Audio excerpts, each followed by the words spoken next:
Finally, a very personal note on this Mother's Day.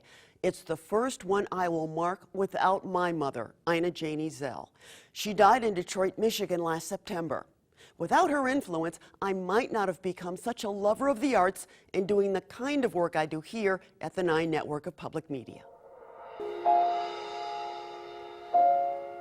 That's my mom, and yes, that's me in her lap.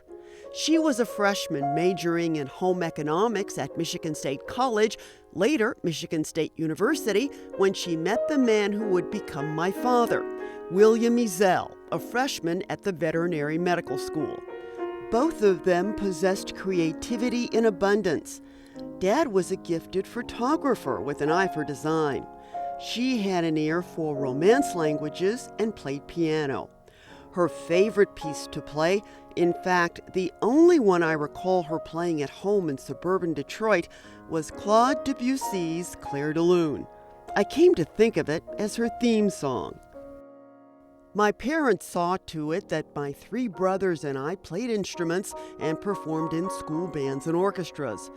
We grew up listening to classical music, jazz, Broadway show tunes, and everything from the Great American Songbook. My family spent many Sundays attending concerts and visiting museums. Growing up, I would occasionally listen to the Metropolitan Opera broadcasts. My parents were indirectly responsible because of their choice of a music teacher. When my older brother Bill and I first started taking piano lessons from Mrs. Anderson, he would always go first, and I would wait my turn by amusing myself in the family room. I was 5 years old. Now, Mrs. Anderson would always play the radio, a record, but there's always some kind of music going. And one day, she played the opera Carmen.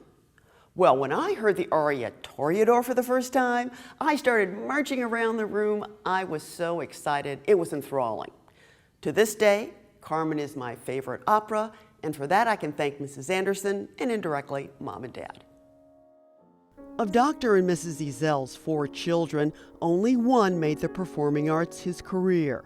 But the arts education our parents gave us remains a large part of who we are. Dad passed away in 1999. Mom has now joined him. And on this first Mother's Day without her, Clair de Lune is on a continuous loop in my mind. Be at peace, Mom. I miss you.